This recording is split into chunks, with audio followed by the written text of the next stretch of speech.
Deep down, we all want the same thing, and that is to not worry about money, because money should never be a problem, but instead an opportunity for us to do more things. In this video, I will show you the basics of personal finance and consider this your first step into financial freedom. I'm AlexDMarie. For all business and personal finance related advice, subscribe to my channel and click the bell so you never miss out on an upload from me every single Wednesday. I graduated college with a degree in finance with a concentration in personal finance. I'm very passionate about personal finance education, which is why back in the day, I used to work for a nonprofit that did just that. We would teach students and professors alike all about personal finance, and I'm so excited that I get to do this today with you. Okay, so let's begin with the basic. Before making any decisions about your personal finances, you should know where you stand, financially speaking. Meaning you know where your money comes from and how it exits your bank account. And the way we do this is by creating a budget. Now, I have a full video detailing everything you need to know about making a budget, so subscribe if you wanna, check that out in the future. But today it's just the basics, so I'm gonna go over them really quickly. Don't think of a budget as a bad thing. Instead, think of it as a way of life or a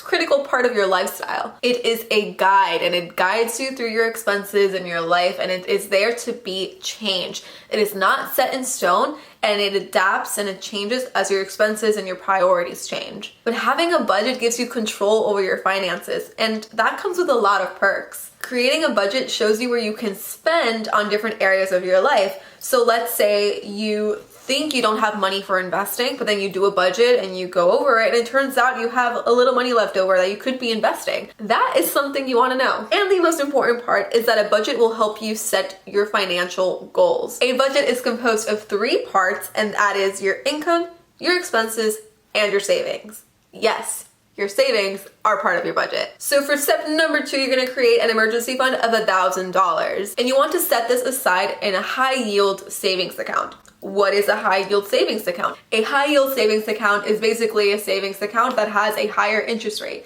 So you make more money than leaving it in a regular savings account, if that makes sense. Now, a high yield savings account can afford to give you a higher interest rate because most of them are online based, meaning they don't have a huge overhead cost, and that's why they can afford to give you more money. You do not want to invest this money because, as it's in the name, an emergency fund, it's for emergencies. So you need this money to be liquid, and you need to have it on hand whenever you need it. There are a lot of resources online that can tell you which one is the right one for you. I personally have Capital One and I have no complaints so far, but there's a lot of other options and you can pick another one. I'll leave a link in the description box below that compares different high yield savings accounts, and you can pick the one that's best for you. So really quickly, I want to hear from you. What are you most excited about when it comes to financial freedom?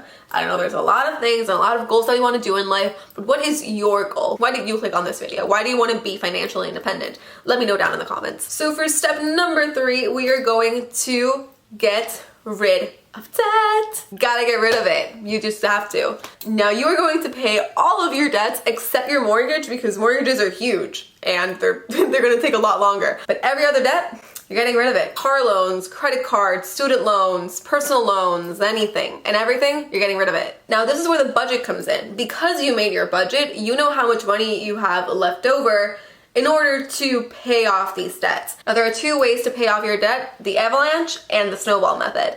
Both of them work. It just depends on which one's better for you. Now I have a video coming out explaining avalanche and snowball and how you can pick the right one for you and why one is faster than the other. But seriously, keep in mind that paying off your debts can take a while depending on how much you have. It can take anywhere from 1, 2 to 5 years. So it's totally okay to take your time with this. The important thing is that you do it. Let me put it this way. Let's say you're a mountain hiker and you're climbing this really steep mountain, but you have this super heavy backpack. It's like weighing you down. You're going slower because of it. So you stop midway, take all the heavy items out, and now your backpack is lighter and you can move faster and you can run almost and reach the top a lot faster than you would have if you would have kept the heavy items in your backpack. The heavy items, that's your debt. And the top of the mountain is your financial goal. Debts only weigh you down, and it takes you longer to reach your financial goal. So now that you are debt-free, congratulations, you're gonna go into step number 4, and that is to grow your emergency fund even more. So now you're gonna grow it to 3 to 6 months worth of expenses. The reason we do this is because emergencies are unexpected. You never know when they're gonna happen. Therefore, you have to be prepared. So in that way, if your car breaks down or you get laid off or any emergency happens, you're good for it because you have a fund specifically for that, and it's not gonna alter your other expenses. You're gonna be able to do everything else normally because that fund covered it. You can grow it to more than 6 months, but typically 3 to 6 months is the standard. And now because you're debt free and your emergency fund is ready, step number 5, you get to invest. And I know when you clicked on this video, you probably thought that investing is the way to make you rich and oh my God, like that's the first thing you gotta do. No. Personal finance wise, investing is the last thing you do because you want to have a strong foundation before you start getting into risk. I don't know why I did risk like this. It's risk. It's just risk. A common rule of thumb is that you should invest 15% of your monthly expenses into a tax advantage account. A tax advantage account is an account where you pay less taxes. So this includes 401ks, RRAs, HSAs, all those accounts are in there. Those are tax advantage accounts. Basically meaning you invest in the market, but through one of these accounts, so you pay less taxes. And it's pretty cool. Trust me, it's pretty cool. And let's say you are maxing out all these accounts and you're debt free and you have your emergency fund ready to go and you want to get into riskier things, now's your chance. Now's when you can invest in taxable accounts, you can invest in real estate, you can invest in a business, whatever you want to do, it's your money. There are a lot of options when it comes to investing, so make sure you do your research and you pick the investment strategy that's best for you. And these are the 5 basic steps you need to take in order to be financially free.